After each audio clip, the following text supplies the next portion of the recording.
Hey everyone, and welcome to episode 26 of Death Space Filling the Void. How was your Christmas? Was Santa good to you? I hope Santa was real good to you. You know what that is if you celebrate. If you don't, I hope you had a great Saturday, or whatever it was. Jamie, our pup Ollie, and I drove to Jamie's family outside of New Orleans, Louisiana. They just moved there, so it was nice to check out that area and check out their new spot. A lot of fun. Only the second time I've done Christmas south of New York, and it's just astonishing to do Christmas where it's warm. But you still wear things that conjure colder temperatures. We stopped in two states I'd never been to before. On the way there, we stopped in Alabama. A lot of winding roads through farms. And on the way back, we stopped in Macon, Georgia, which is interesting because I guess Jimmy Carter's from that area because he was on every menu, and every spot that we went to had a like a Jimmy Carter burger where they put peanut butter on it. Not bad. I know it's kind of strange, but we got one. It wasn't bad. It's not like chunky peanut butter just kind of plopped on there. It's kind of like the peanut butter that you'd get on a sundae, a bit smoother, and didn't have like lettuce or a tomato on there as well. It was kind of just meat, bacon, and peanut butter. Cool little town, and great to see some spots. But of course, always good to be back. Love to be back home, back here in good old Charleston, getting ready for the new year. Well, I've got a great episode today. I interviewed Claudia Goetzelmann. Who knows if I did that without her helping me. I'm sorry, Claudia, if I messed that up. Well, she has a very shiny, very positive attitude, and I think you're really going to enjoy meeting her in this interview. She's an end-of-life doula, and she also studies the effects of trauma, childhood trauma, on a person's psychology, and tries to help people with that. So yeah, we had a great conversation. As always, if you're liking the show, please remember to rate and review it, and check the show out on Facebook, Instagram, Twitter, and YouTube. All right, let's make our way to the interview. Thank you so much for listening, and enjoy. Joining me now on the podcast is spiritual life coach Claudia Goetzelmann. How did I do with the pronunciation? You get 10 points. Out of 100, yeah. No, you did well. Thank you. Yeah. I was saying, Claudia, that I took 6 years of German, so I tried to like sneak in the umlaut pronunciation, but apparently I did all right. Yeah, you did. Great. It comes handy, once in a while. You Once in a turn while. 6 years in German. Right, exactly. Well, we have a bunch to talk about today, but I think we should start with you explaining. Well, you were and are a end of life doula, so explaining like what the training is like for that, and what working as a end of life doula is like. Yeah, so it's a fairly new profession around the world, and in the US. I think it's even more popular in the US or than it is in the rest of the world because it's just in Berlin, and when I talk about it there, people are like, we have never heard of this. So end of life doula, there's doulas to birth the baby, Mm-hmm. and you help and guide. You choose this doula to help you to birth. And now there's also an end of life doula, meaning that you could hire me. Let's say you learn that you have 6 months to live, or 3 months, or you have somebody who is in the last stages of their life, and you as the family want to hire me. And then I would help you arrange everything around some journey. That could mean I would help you define your legacy. Maybe you want to mend some relationships with relatives or friends. Maybe you want to do a last trip. And because there's so much, right? We never address these things. There's always, I think, if it comes suddenly to this death, or, let's say your relative is, your family member is in the hospital, how would you or how would that family member want this last period of their life to look like? And I think if we can talk about it and make a beautiful plan, then there is dignity, and then we can celebrate that person's life and let it go, Oh, instead of wow. being in crisis and we all rush to the hospital or don't know what to do. We're completely overwhelmed. Usually that's what happens, right? Hmm. And then it becomes this haphazard thing, and that's the memory which also sticks with us.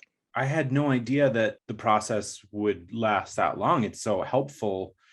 When I heard end of life doula, I expected that you would be there kind of in like a nurse like capacity of like dabbing them with like a towel and just being there and helping facilitate conversations, but that goes so much more in depth. That's Yeah. commonly how it is? Yeah, I mean, this is really the role of an end of life doula, to give you structure. You could talk about the actual moment of the death. Maybe you want to have a party, and maybe I can help you organize that. And I'm going to ask all the questions.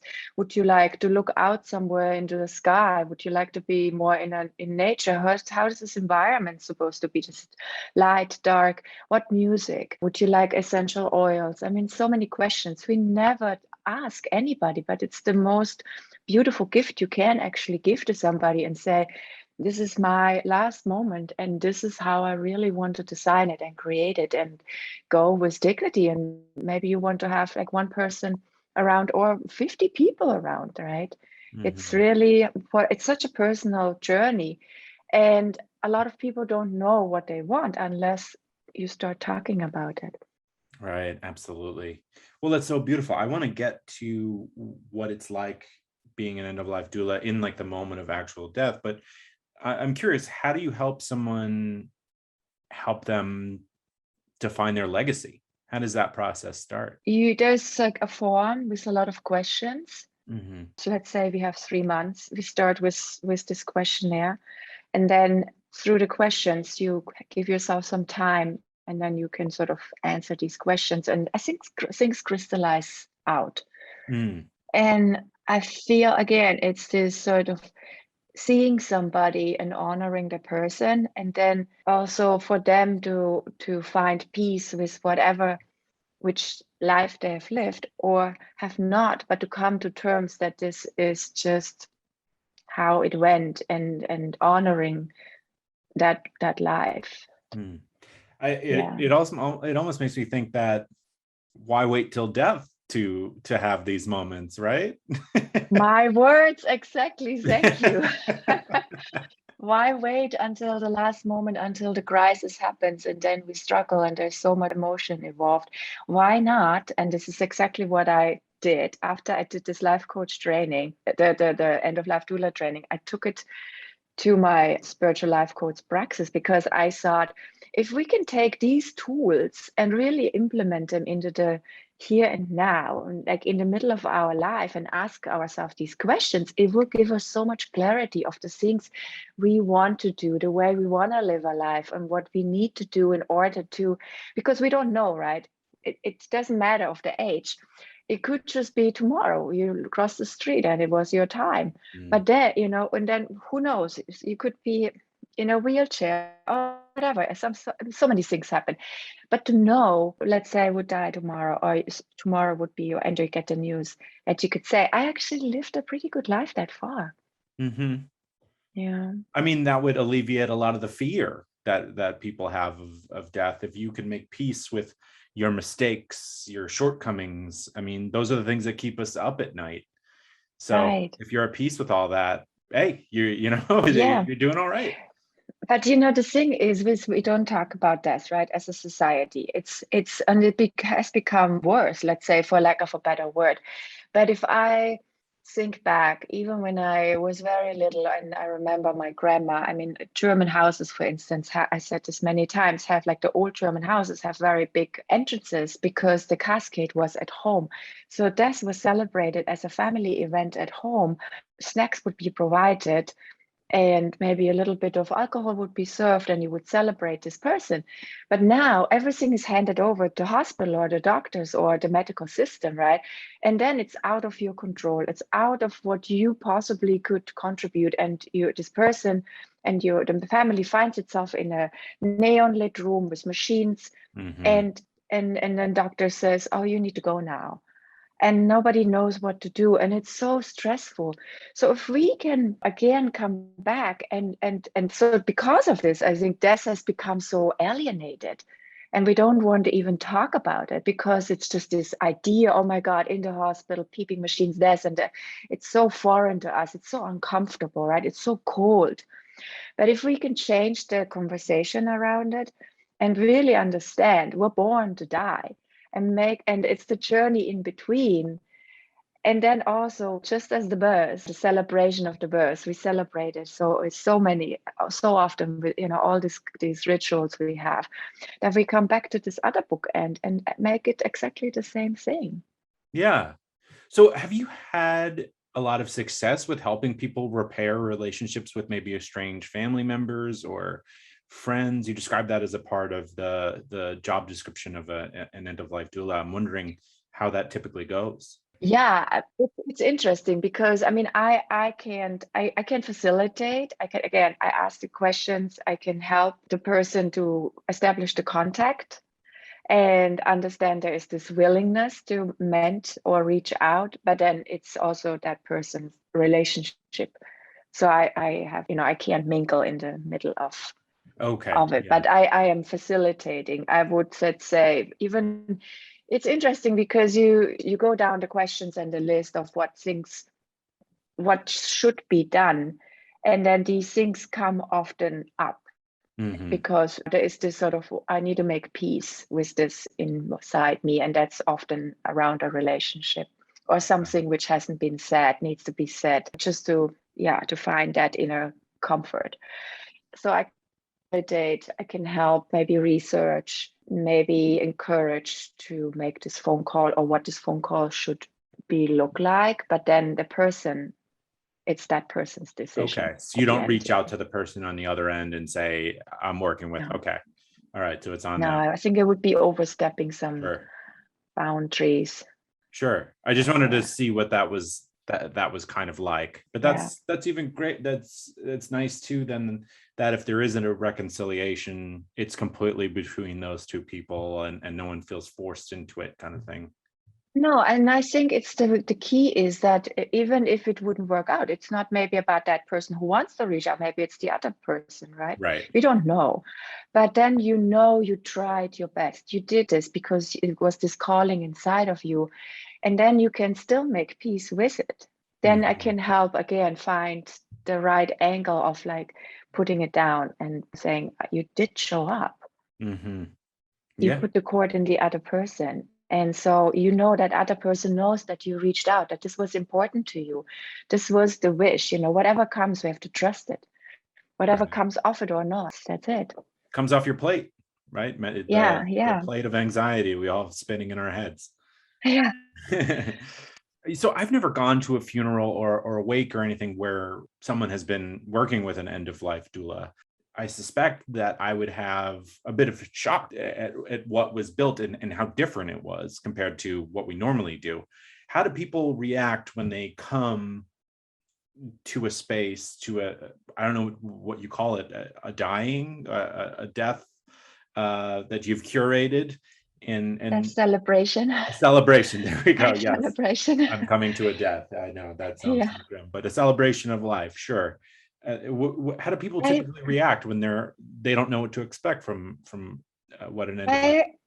I feel like there is maybe a little bit of lightness, Okay. and then it's like rewriting that fear of, and be like, wow, it doesn't have to be that sad.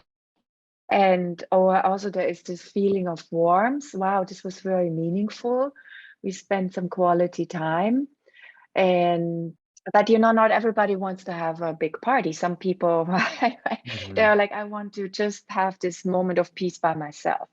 Oh, okay. And it doesn't mean that I would be witness of this either. It's so personal. People Hmm. just, I'm basically there to help facilitate the answers. Hmm. Well, it's good Yeah. to know. Yeah. I mean, it seems so much. A reason why I started this podcast is because I'm so uncomfortable with the idea of death, and my own death. And through these conversations, I'm trying to become more comfortable, and hopefully the audience does as well. But what you're describing sounds so beautiful, and I want that of just being like, all right, I can rest, I did what I could. How many people Yeah. are, or how do you get them to that point, knowing that we are so fearful of death? In like the process of the 3 months or in the middle of Yeah, my in the life process of coaching?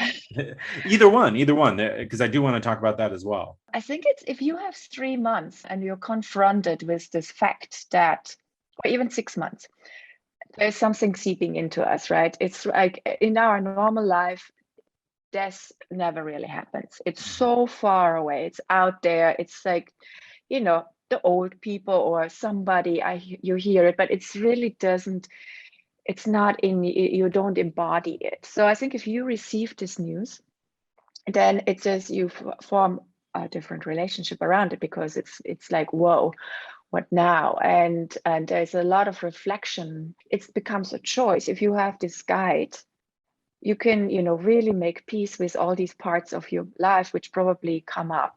Mm-hmm.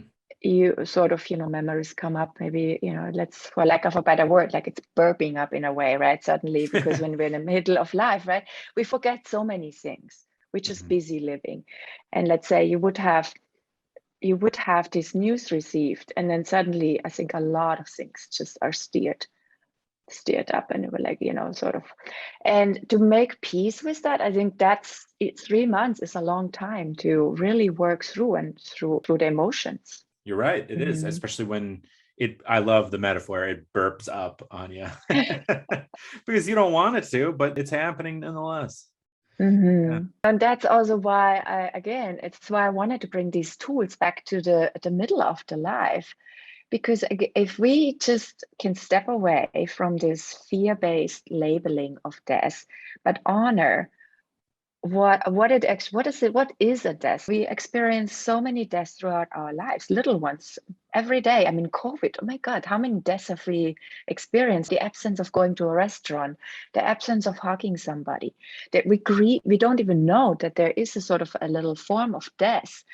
The end of a job, the end of a relationship, the end of a marriage, a friendship, you name it, right? You're moving. So many, in the death of an animal. I mean, that's more obvious, but everyday life situations, and we don't even often know that we're in a state of grief. Mm.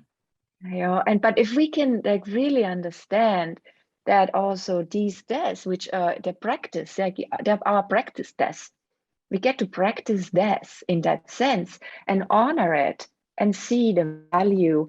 It also shows us how important something was to us. Mm-hmm. I feel like there's always this reframe, right? We can sit in this victim mode or in this sadness, or we can rise and be like, wow, I am so alive. I feel this pain. I feel the absence of this. I really miss this.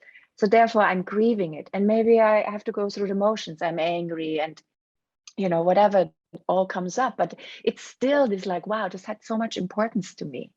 And Yeah, that in itself is a very heartwarming emotion, right? absolutely. So it's this reframe of it shows us that we're capable and able and that we are actually loving. Mm-hmm. I went through something like that recently, where I lived pretty much my whole life in New York. And during the pandemic, my girlfriend Jamie and I, our dog Ollie, and our turtle Franklin, decided to move down to Charleston, South Carolina, which is where I'm talking to now. And there was a real heaviness to saying goodbye to New York, whether it be a year or 10 years, or I don't know when I may Mm-hmm. live there again, if ever. And Right. so there was a heaviness and a real sadness, and I felt guilt and regret about leaving that. But having some time, it was the right decision for us to move here, and I'm Yeah. excited about my life going forward, but I needed to grieve that death. So I think that's pretty much what Yeah. you're saying. Yeah. Yeah, that's what I'm saying. And also by understanding this, you needed to let this New York part of you go. Suddenly you have this new space. It says there's an openness. So you can step into something completely new, which you did, and then you can receive it. And by honoring that grief you had and the sadness about New York, it's also so beautiful. You're like, wow, I'm letting this go. This is such a big part of my life. It formed me. This is who I am right now. But now I'm stepping out and forward into this next phase of my life, into this new place where I choose to live, right? So again, it's so, again, I always come back to this reframe, because there's always a choice we can make how we can approach a situation. And we can really, there's always this beauty in everything. How do you start a reframe like that? Maybe if you're not noticing that you're experiencing one of these smaller deaths in your life, how do you go about that? So let's say we stick with your New York Sure. you had to leave from New York, and you said you felt regret. There was sadness and grief, guilt. You even said that, right? Yeah. So these are big emotions, right? So it was in your belly, maybe. And then, but it's the question. I feel like it's also about asking the right questions. So like, why am I feeling this? Where does this come from? What's the origin of this? And when we go and allow, maybe sit in silence, meditate, and we can go deeper and find out, I am actually grieving this because it had so much importance. I will miss this place. Why am I missing this place? Oh my God, so many memories are held there, and but nobody's taking them away from you. You're like, oh, I'm going to take them with me. Then you can hold them in love and in warmth. But it's about, I think we don't ask enough questions, which is like, oh my God, I'm angry, I am frustrated, I feel guilt. But I'm like, but what's the origin of it? Right. And taking the time And to get the answer. yeah, and often, again, we don't have the tools. It feels uncomfortable, like, guilt, shame, a big uncomfortable emotions. We usually try to push down, push away, and then it becomes even bigger because we give them fuel, right? So then it becomes even more, and then maybe it turns into an anxiety, and then the anxiety is usually very somatic, body based, and then it just takes us over, and then we're somehow lost. And then often then it's really hard to come back and breathe and ground and be like, okay, what is this all about? Right. It's almost like putting off dentist work, right? If you just go, it may be a little scary, the drill will come out and they'll fix it. But if you leave it, it'll get worse and worse. Right. Yeah. Yeah. So it takes that courage. It takes courage to just get to know ourselves, the courage of knowing and the willingness to learn how we operate, who we are, why we feel certain emotions, what triggered about certain things. It's like, wow, I'm triggered. I feel whatever that person said, I get triggered. And then we think it's that person, but maybe it's something I've been carrying my whole life with me because I have association. It triggered a wound in deep inside me. And it reminded my subconscious and unconscious to about when I was 4 or 5 years old. Maybe it just triggered my self-worth, that I'm not lovable, that I'm not enough, right? So it's all about, the more we can have the courage and the bravery to get to know ourselves, the more we can live in peace, and I think life becomes more beautiful. Of course, and a lot easier to manage if you're not Yeah, wrestling with your demons on a daily basis. You can smell the roses a little bit more. Yeah. right. And also they will always be part of our being, right? So we need to befriend them. So instead of them running the show and taking over, we be like, oh, I know you. I know you come up in a situation like this because of this fear or this story. And we can even name them. And then we can say, I see you. I know you're here. I acknowledge you. But please stay aside, step over here. Please stay in the kitchen. Yeah. I have something important to do here in this other room. Yeah, I mean, I'm using this metaphor, but it's sort of tangible. It makes it more tangible for us to be with these parts we all have. Like, we have so many different parts inside of us. Absolutely. Well, Yeah. we've definitely been discussing your spiritual coach, but what does that look like? Who is there a typical person that comes to you, and what are they struggling with, and what can you help people with? So I work with women. When I started this, I wanted to work with women. I am a woman, so I can relate more to the mindset and the emotional makeup of a woman. And it's the midlife women who maybe have in their midlife, you have maybe fulfilled a lot of purposes. I mean, it's not even women just, but men also. It's like we reach this plateau. We have like successful career, maybe the children are old enough. We have identified through the job, through the family, the marriage, and suddenly you fall into a like hole and we're like, wait, what now? There's more to life. Often we call it midlife crisis. I would call it transition because we're transitioning from one phase of life to another. So again, if I can help identify what these roadblocks are, and if I can help find out what this next phase, how it should look like, who do you want to be in this next phase? Who do you need to be in this next phase? How, what's important to you? So again, it's a lot of questions asked. And through that, it will clarify out what it is and what we can work on. And then we can make a plan towards the future, maybe in 5 years, 3 years, 1 year, and without overwhelming, but slowly put these wheels in motion. That's great. That's super helpful. I love the idea of not only like, all right, let's pay tribute to where you were, but let's help you figure out where you want to go.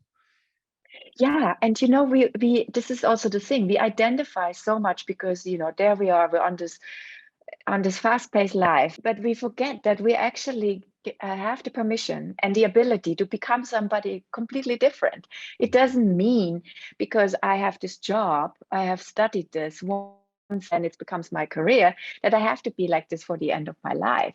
Mm-hmm. Right? I could just like, maybe I'm burned out. Maybe I'm fulfilled. I'm done with this. This doesn't give me anything anymore. There's no more fire. Maybe something else, and maybe something I always wanted to do, but it wasn't the right time. So now I could do that. I just need to give myself this permission. Permission to bloom. Permission to bloom. I would imagine a lot of people come to you in that sense and may not have the answers. They may feel stuck. How do you help them get unstuck and start to figure out what it is they do want or where they do want to be? By identifying the current situation, and usually it's very tight and interwoven like a ball of wool, and it's all messy. So by slowly like taking it apart and creating space between all the parts, and again, lots of questions asked, lots of journaling, meditation, and sort of thinking about what's important and finding these answers and also writing it out. And then over time, really, it becomes so clear what and where this person wants to go and needs to be. Oh, great. Well, that's great that even the most stuck person could probably become unstuck, which is the goal. Yeah, totally. I mean, it's a choice. If we bring curiosity to our life, our being, our inner selves, our soul, our wounded child, whatever, right? Our body tells us so much about what's going on. So if we could just listen, really calm down and listen and understand why our body reacts a certain way, there's so many answers that are just provided. So I'm here to facilitate that space. That's great. You have such a easy breezy energy about you, considering you work with end of life and you study trauma, which we've yet to get to. Where does that come from? Where does this easiness come from? Have you always been that easygoing? Yes. Okay. Yeah, I think I'm by default, I'm very curious. And I had always this sense of adventure, and I love people. I find it fascinating to meet people and get to know them. And I'm still am an advertising photographer, right? This is the other thing I have been doing and still am doing. And then I put myself on this new path like 5 years ago with the end of life and spiritual life coaching and all that, right?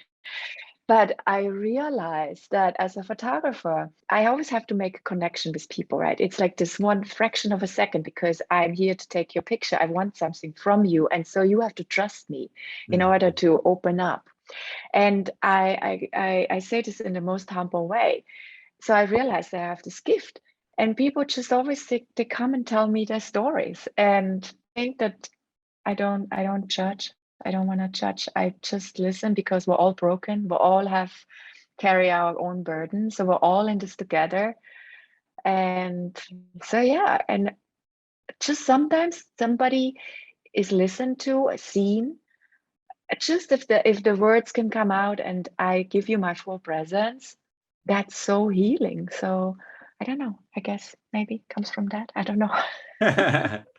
Well, thank you for taking a shot at it. I know, well, it seems like you have a very high level of emotional intelligence, which I think is such a great gift to have, especially given Thank you. your career choice. But the more collective emotional intelligence we have, the better off we'll be as a society. Yeah, totally. I agree because everything is energy, right? So if I step out and I smile at somebody, that smile is just somebody I know at somebody, and then the smile is picked up and it's just that energy, right? It travels forward.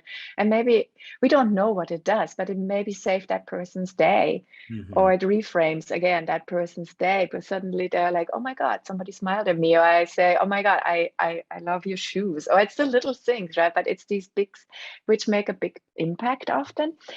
So I try to be really conscious how, what my energies I put outwards toward in the world. If you're listening to this podcast, one of the reasons may be because you're interested in having your death or a loved one's death be celebrated in a different way, to think outside the box a little bit. I personally really like the idea of that. And that's why I'm partnering with a company called Spirit Vessel, who creates these guided, personalized ceremonies for yourself or a loved one. Well, just to give you a little bit of background, Spirit Vessel is a sister-owned company that is bringing sacred ceremonies around death back into the home in a beautiful and meaningful way. I love it. I love the idea of making it more personal. And I've experienced wakes and funerals that it felt so cold, and wish that I could inject a little bit more personality and more storytelling to help the grieving process. Spirit Vessel has these handcrafted ceramic urns and personalized celebration of life ceremony packages that can be done in the comfort of your home or through webcasting services. Whether you're grieving the loss of a loved one, preparing for an imminent death, or taking steps to plan for your own death, Spirit Vessel provides resources to help you respond from your heart with creativity and courage. So basically, you can design your own creative and personalized intimate ceremony that represents the person who you're celebrating. And there's also tips to help people who are grieving going forward. So whether you're interested in the celebration of life ceremony packages, or you'd like to check out or order one of their handcrafted ceramic urns, which are so cool, by the way, check out Spirit Vessel. And if you do order anything, feel free to use the promo code DEATHSPACE for free shipping. If you're like me, it can be really hard to come up with the words to say in a card. I know, I always laugh too, because talk about 10 years of improv training down the drain. Not being able to come up with anything. But that's especially so. I don't know why I can say especially. There you go. Perfect. I can say it. During times of grief, or when someone loses someone. But thankfully, there's the Cardist Studio. There are no words to comfort in a time of deep loss, but you send a card because you care. Yeah, because as we've learned through this podcast, sending something, saying anything, is better than saying nothing. The Cardist Studio creates your message, writes it in your card, and mails it for you. See? They'll help you out. You have the intention, the cardist has the words, bing, bang, boom.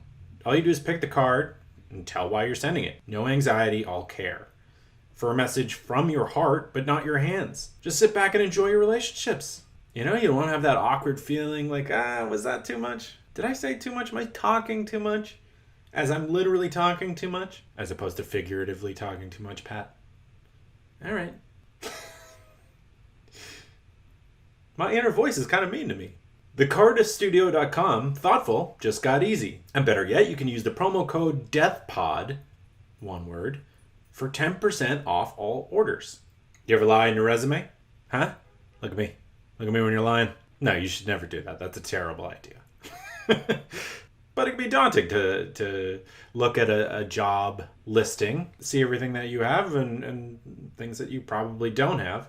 But we can fix that with My Software Tutor. My Software Tutor offers 3 levels of real-time Zoom-based courses with a live instructor.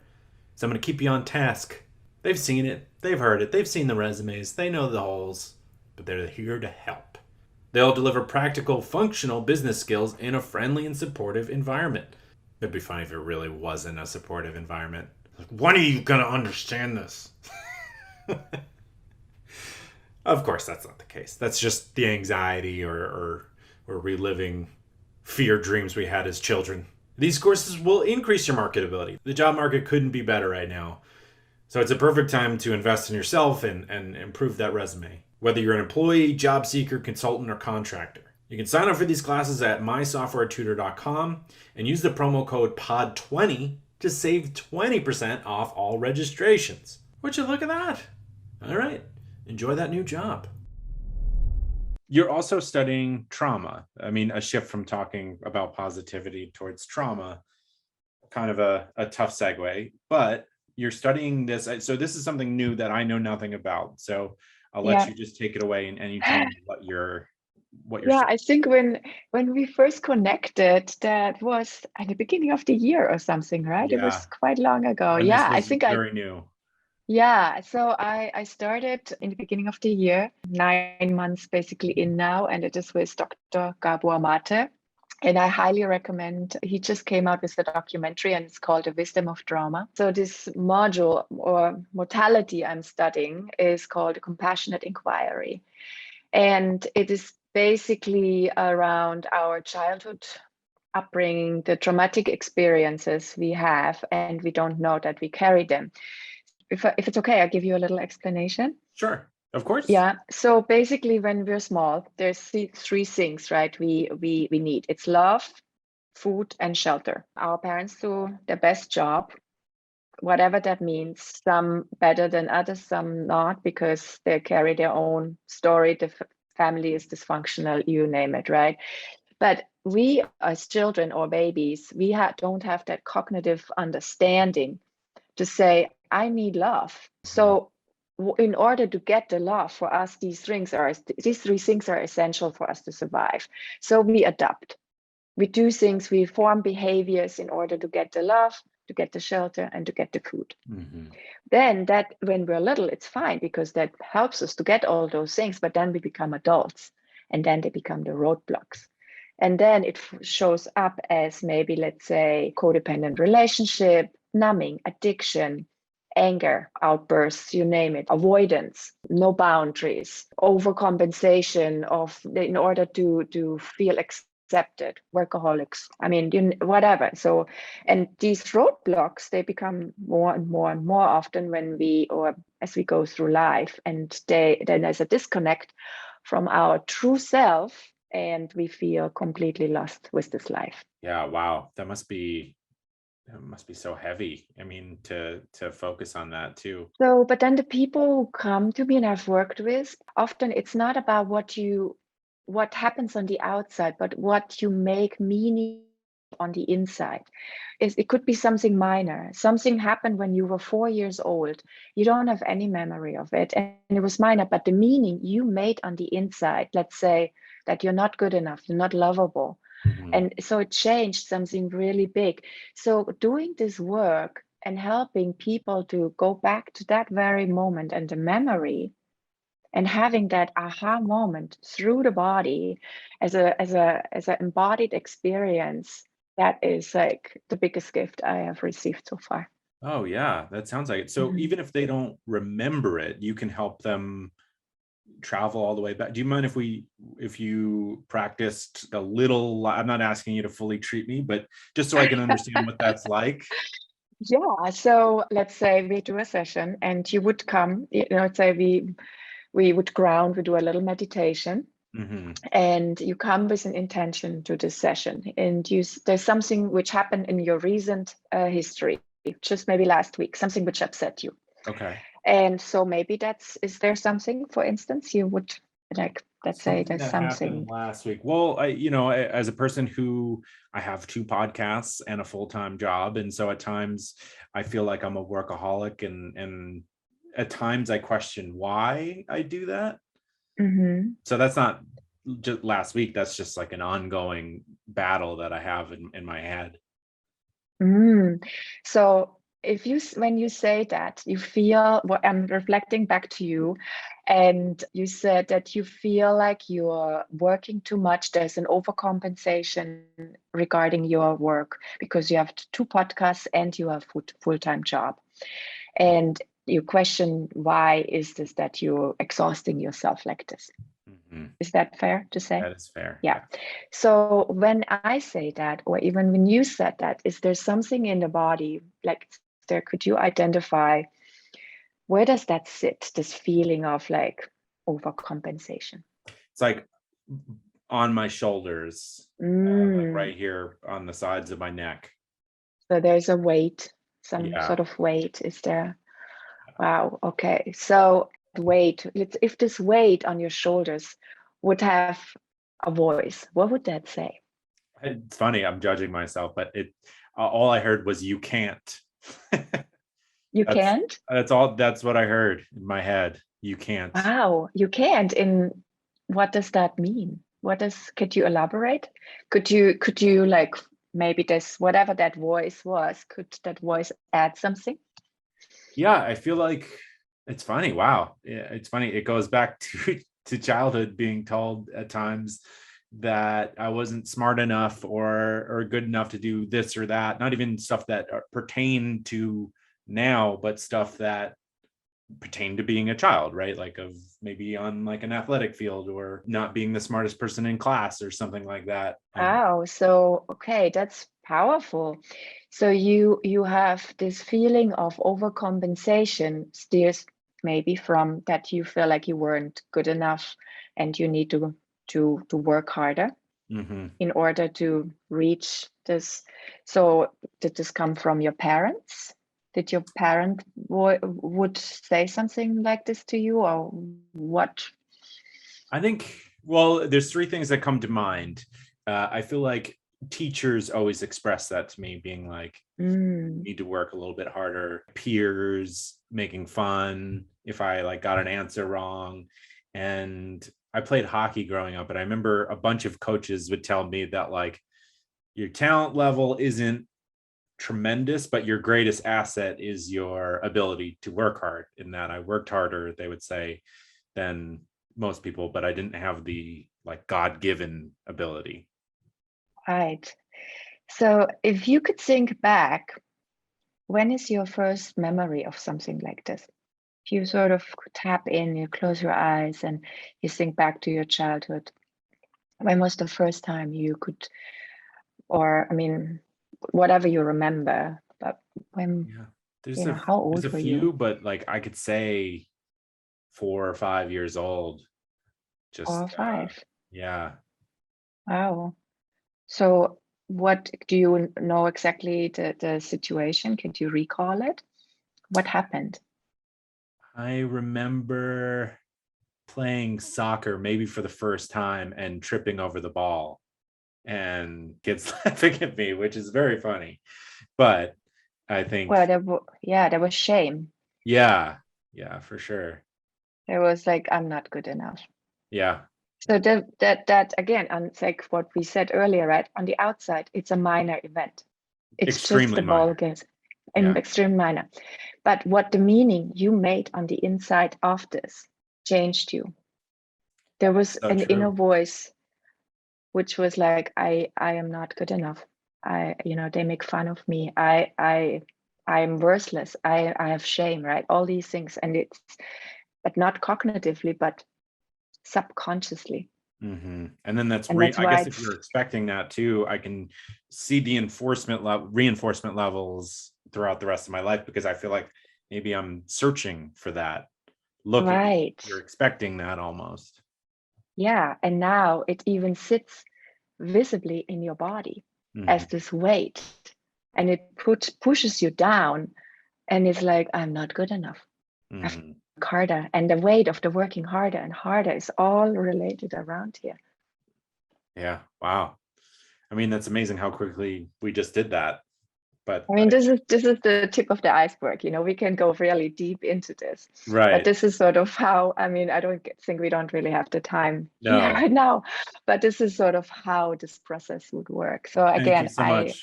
Yeah, I was so curious about how that happens. Thank you so much for even the tip of the iceberg. That's interesting Yeah. to see how that takes place. And I mean, I'm gonna just say one more thing, like in relation to you. Did you share this with anybody when you This is were the 4 or 5 first years? time I've ever told anyone that. Wow. Well, thank you for sharing this with me Yes. here. And that's powerful because as a 4 or 5 year old, you would think, wouldn't you want to tell this to your parents?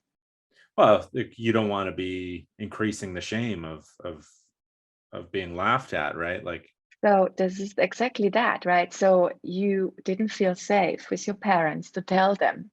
So you internalized it. And even so, it's something so minor, it was something so big. mhm. And the meaning you made of this is still the meaning you carried, this belief system. You know, it was to survive, but then it becomes deeper and deeper. And then it somehow it seems to become part of who we are, our identity. And so again, that we take the wool, the the ball of wool, and create a space and realize this is actually not who you are. It's just a belief system. Mhm. And then if we work through it and more, then you can allow yourself to let go of this belief system and you become free of this story.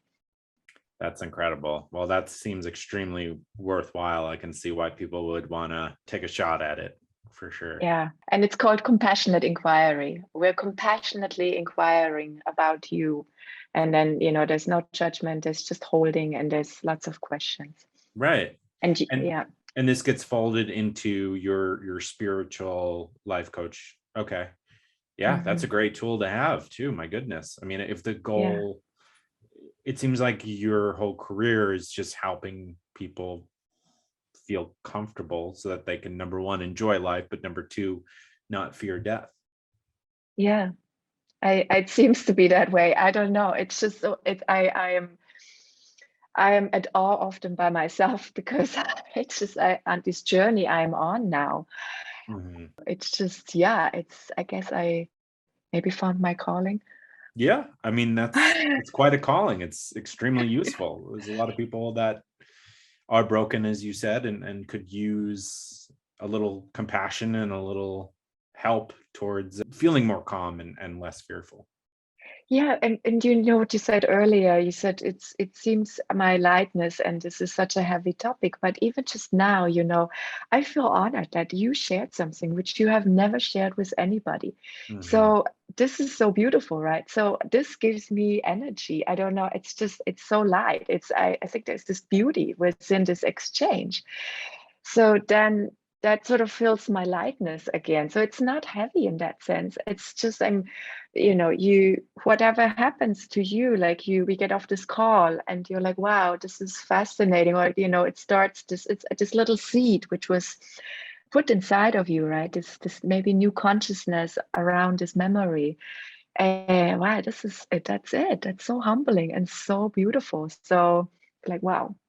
Yeah. Well, I feel the same way. I mean, this podcast is, I'm asking people to share quite often. It's the worst moment of their lives that people are Yeah. telling me about. And I will borrow your exact phrase. It's humbling, and I'm honored that people are okay with me, or okay sharing that with me. I mean, it's just, who am I to be hearing these stories, other than the fact that I try to hold space as best as I can, and to make it as much of a comfortable experience, because there's so much value in other people, right? People listening to this podcast, hearing these stories, because it helps, collectively helps us not feel alone. And so that sustains me through what can be at times heavy podcast. Right. Yeah, no. Oh my God, so beautiful. But you create that space. You consciously created that space, right? For people to come and share. And then the listeners, they're like, wow, we're not alone. So again, we're in this collective together. And then that takes away maybe some shame, some fear to speak out, knowing that we all carry similar burdens and wounds. And that in itself is healing. Absolutely. All right. What would you want, or maybe you don't know, the end of your life? Do you have any thoughts about how you'd want it to go? Where you'd want to be? What do you want to heal? Yeah, no, I gave it some thought. I reflected. And I can say, I feel like if something happens to me tomorrow, I feel like I was blessed with a beautiful life so far. And I don't believe that it's over. It's just a transition from form to formless. And whatever, it's the mystery, right? We don't know what comes next, but I trust it. And how would I want to go? With definitely with lightness, with celebration, with music and vibrance, and and some friends, and just really knowing that it's such a short journey, and just be grateful. Yeah, absolutely. Be Mhm. grateful and try to get these weights off of our shoulders so that we Yeah, can really appreciate the short time that we do have. yeah, totally. Well, is there anything you think I missed about end of life, being an end of life doula, a spiritual coach, the trauma that you're studying? Anything that you think people should know? What people should maybe know, or what my suggestion is, to just wake up in gratitude. Don't forget to breathe. Sometimes 3 times breathing in and out slowly makes the difference of the world. Understanding there's a pause between reacting and responding, Hmm. and everything is energy. Yeah, that pausing after before reacting will save a lot of jobs and marriages if you Right. just take a second to breathe. Yes. Yeah. Well, that's all Oh, great advice. This conversation has been extremely delightful. Thank you for your time, and I hope we can connect again in the future, and maybe because I feel like there's a lot more we can talk about. yeah. We definitely just, scratched the iceberg of this topic. Of So course. Yeah. yeah. Well, thanks so much for having me, and it was definitely also my delight. Oh, great. I'm happy to hear that. Yeah, yeah.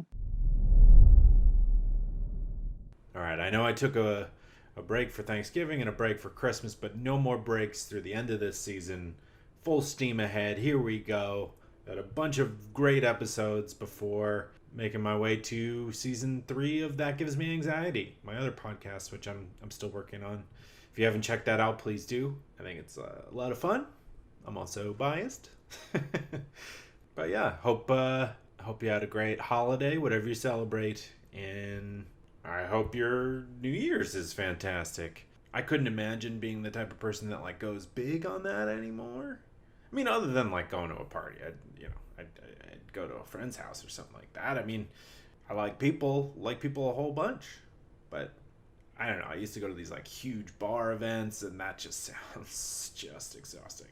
But hey, if that's your thing, all the power to you. Have a great time. Be safe. And once again, I'd like to mention and thank the sponsors. Spirit Vessel. Use the promo code DeathSpace, one word, for free shipping on personalized urns and the Celebration of Life ceremony packages. The Cardist Studio. You can use the promo code DeathPod, one word, for 10% off all orders. And My Software Tutor, you can use the promo code POD20 for 20% off all orders. Thanks again to all those companies, and I'll talk to you next Thursday.